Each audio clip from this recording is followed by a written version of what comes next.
Hello and welcome to the WIHS Journal, Public Affairs from 104.9 FM. I'm Paul Kretschmer. This is the second of 2 days with Dede Laugersen from an organization called Save the Persecuted Christians. We're discussing how the coronavirus situation around the world affects persecution of Christians. Yes, all over the Middle East, into India, China, all of these areas, and even West Africa, they have pushed the propaganda that Christianity is not a religion that is, a part of the country's cultural history. But people have failed to understand the history of Christianity is that Christianity spread east before it went west and into Europe. So Christianity has a long history of being in India, in China, even into Japan. In the earliest centuries of Christianity. And in Africa, you have Christianity that came in, many would say, through the colonization of France and England into Africa.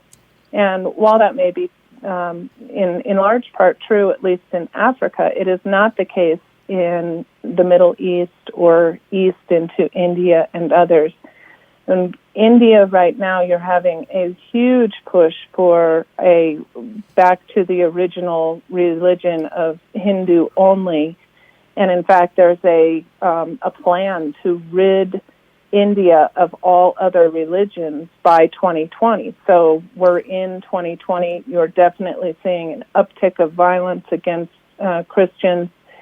Even in the past week, and several stories have come out of India where the police are actually with the Hindu extremists as they are attacking churches, and they are part of the violence meted out to them, and then the police will actually arrest the Christians instead of the attackers.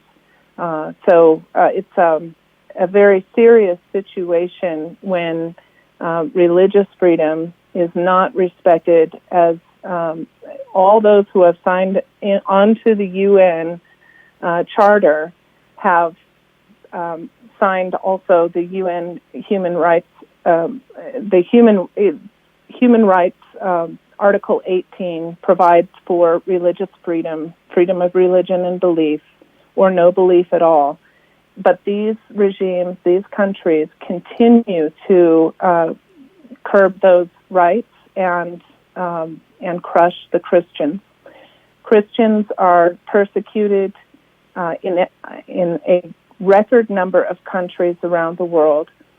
Aid to the Church in Need in 2018 said 327 million Christians experienced persecution, and Open Doors this year, 2020, said 260 million of those experience heavy persecution. They wake up every single day and don't know if they're going to make it through the day.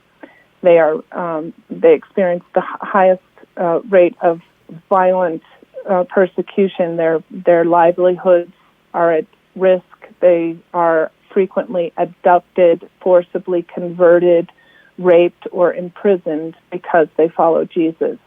And it's these governments who see this as a Western intrusion into their country, and even in places like Iran and elsewhere, see them, the Christians, as actually subverting the regime and call it spying, and any kind of if you have a Bible or other religious tracts, then that is a Western document that you are spreading throughout the regime, and it's this Western influence that many of these countries are definitely pushing back on. Thank you for addressing that at length, because one of the markers that I had on my sheet here to ask you about was just that issue.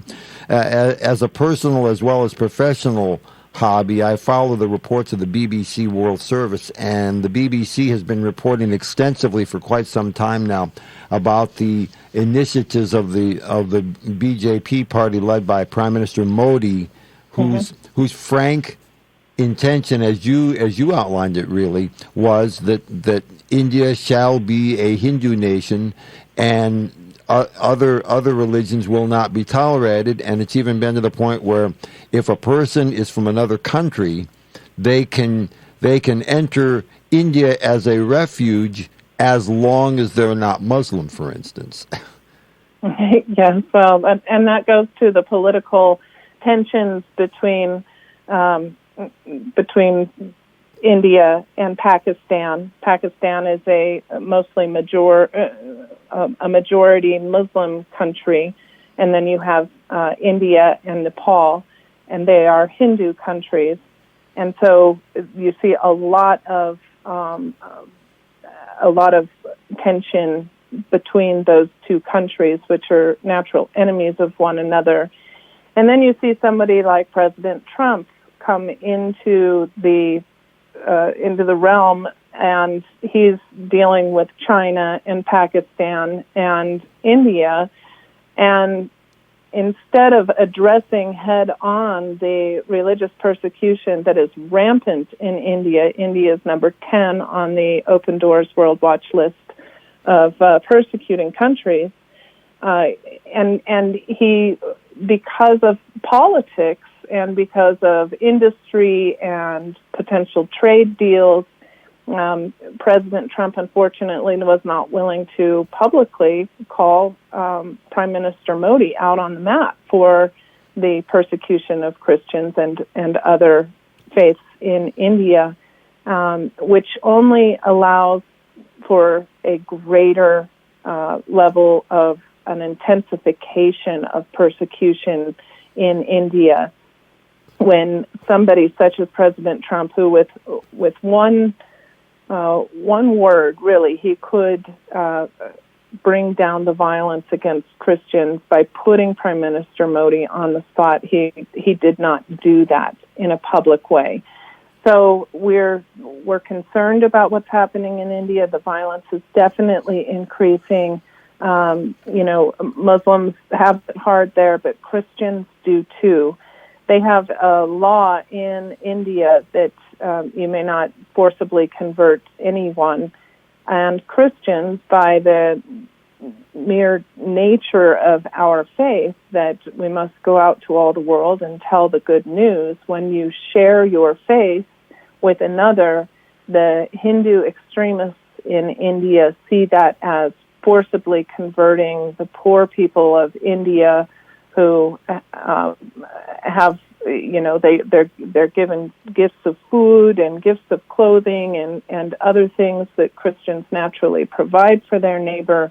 The very act of being a Christian who is kind and giving, the very act of that is seen as part of the forcible conversion of others.